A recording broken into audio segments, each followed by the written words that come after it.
Salut tout le monde, intéressons-nous aux tableaux et graphiques croisés dynamiques, des noms qui font peur à tant de monde et pourtant vous verrez qu'Excel nous facilite bien la tâche, que ce n'est pas si compliqué, du moins dans les grandes lignes. Alors, comme d'habitude, partons d'un exemple concret pour tout comprendre. Vous êtes le gérant de 3 agences de voyage, les agences TIC, TAC et TOC, et ici, dans cette base de données, vous listez, ligne par ligne, toutes les réservations qui ont été faites.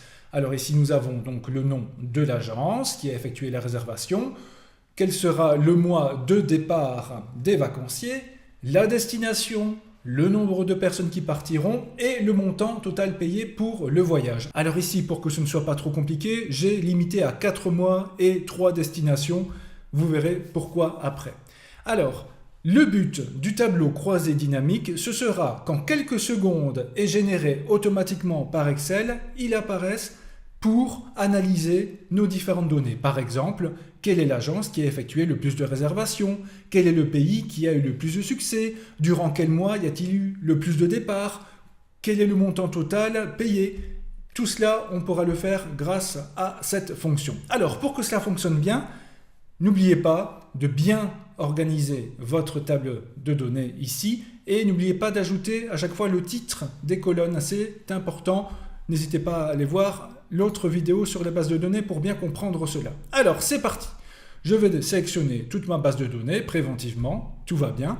Et ensuite, j'irai dans Insertion. Ici, dans Insertion, vous avez directement tableau croisé dynamique ou tableau croisé recommandé. En fait, les tableaux croisés recommandés, ce sont quelques exemples de tableaux croisés qu'Excel nous propose et ainsi il nous facilite la tâche, ça nous évite de devoir les faire à la main en quelque sorte. Et ici il nous propose directement, et bien voilà, je vous propose un tableau avec la somme de tous les montants payés par agence, très bien, je clique sur OK, et directement sur notre feuille, regardez bien, il m'a créé un tableau avec les 3 agences et le montant total payé dans chaque agence pour l'ensemble des voyages, plus le total général. Et ainsi on voit que c'est l'agence TAC qui a effectué le plus de profit.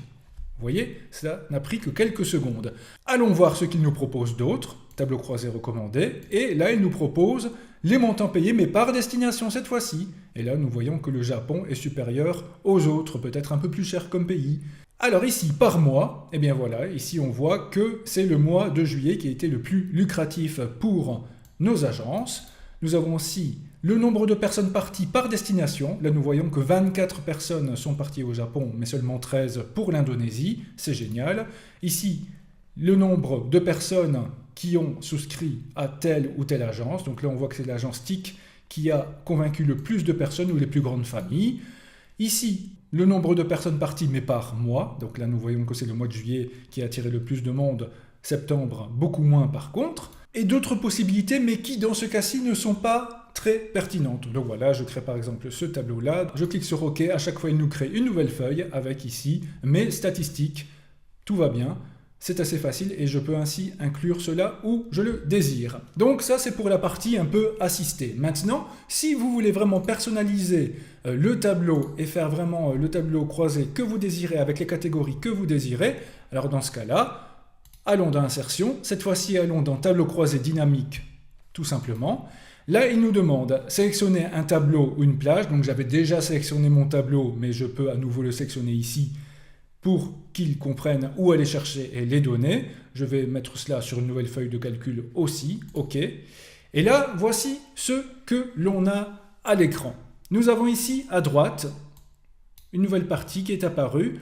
Et là, nous pouvons cocher les catégories qui nous intéressent pour notre tableau et les placer là où nous le désirons, soit en colonne, soit en ligne. Et là, dans Valeurs, nous pourrons faire les calculs.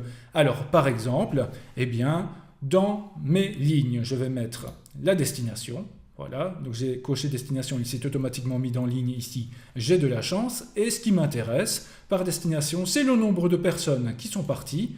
Donc ça, ici dans valeur, vu qu'il y a un calcul, et je veux également à côté le montant payé, donc ici dans valeur également, et voilà, par destination, j'ai le nombre de personnes parties, le montant payé et le total général à chaque fois. C'est quand même assez sympa, il faut l'avouer. Alors, autre choix que l'on peut faire, c'est de tout cocher, donc là, je coche l'agence, je coche le mois, tout se met dans les lignes, et ainsi, j'ai les statistiques générales pour mes données, donc là, tout d'abord, il fait la division par pays. Pour l'Indonésie, telle agence, tel mois a eu autant de réservations, vous voyez. Maintenant, vous dites, ah, mais j'aurais préféré que la première subdivision se fasse par agence et non pas par pays. Eh bien, regardez ce que l'on va faire.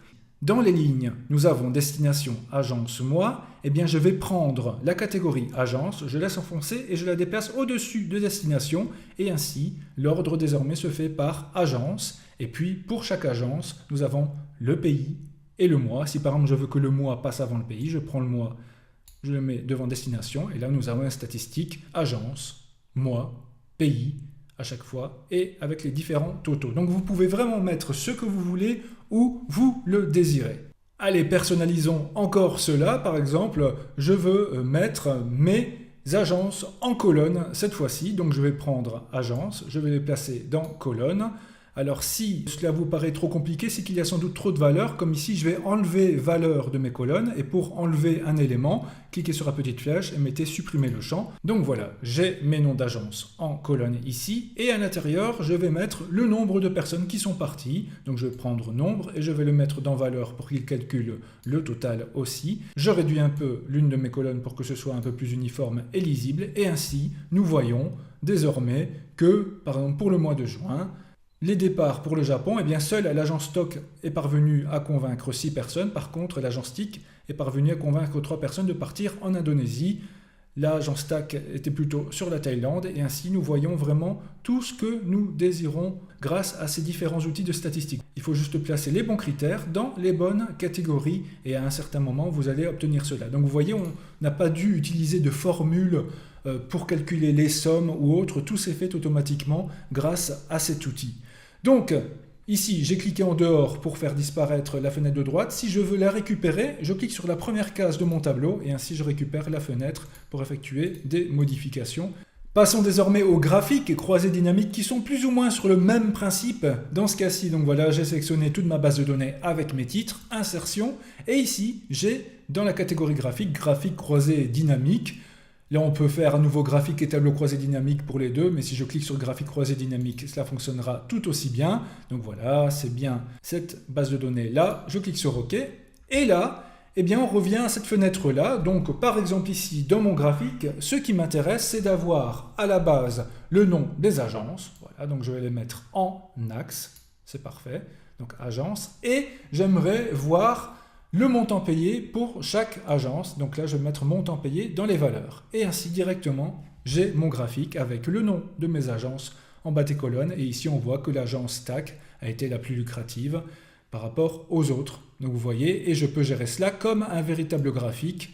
N'hésitez pas à aller voir l'autre vidéo sur les graphiques pour la personnalisation. Donc voilà, je peux l'agrandir, modifier le titre, enlever ceci si c'est inutile avec la touche Delete du clavier. Nous pouvons aussi, par exemple, ajouter les destinations aux axes. Et regardez, ici, j'ai la partie agence TAC, la partie TIC et la partie TOC. Et pour chaque partie, j'ai les pays de destination et le montant, bien sûr, récolté pour chaque pays. C'est parfait. Je peux, par exemple, aussi mettre la destination, mais cette fois-ci en légende, pour avoir, voilà, ici le groupe TAC, le groupe TIC, le groupe TOC et une couleur par pays de destination. Et donc on comprend bien la notion de graphique croisé dynamique, tout cela sur base ici de notre base de données où tous les calculs sont faits automatiquement, même dans le cadre de nos tableaux et graphiques. Nickel, je suis revenu ici à la base pour vous expliquer aussi l'utilité de la catégorie filtre. Alors par exemple, je vais mettre l'agence en filtre, vous verrez juste après pourquoi. Je vais mettre les mois en ligne et le montant payé en valeur. Alors tout d'abord notre tableau ici, nous voyons que nous avons tout d'abord agence tous, donc pour toutes les agences, chaque mois et le montant payé pour chaque mois, le graphique s'est créé automatiquement et vu que j'ai mis l'agence en filtre, eh bien ici j'ai une petite ligne qui me permet de choisir une agence en particulier, donc par exemple je veux les stats pour l'agence TAC, je clique sur agence TAC, OK, et voilà ici j'ai les statistiques pour TAC et le graphique qui correspond, donc agence TAC, et leur performance pour chaque mois. C'est parti pour TIC, voilà, automatiquement ça se met à jour, voilà, ici ils ont été plutôt performants en juillet. Par contre TOC, et bien là, juin se rapproche fort de juillet. Voilà donc pour les grandes lignes des tableaux et graphiques croisés dynamiques. Je n'ai pas tout vu non plus dans les détails, tellement il y a de possibilités, mais avec cela, vous avez la base, le principe, vous comprenez comment cela fonctionne et c'est déjà très très bien. Je vous dis à très bientôt et merci d'avoir visionné cette vidéo.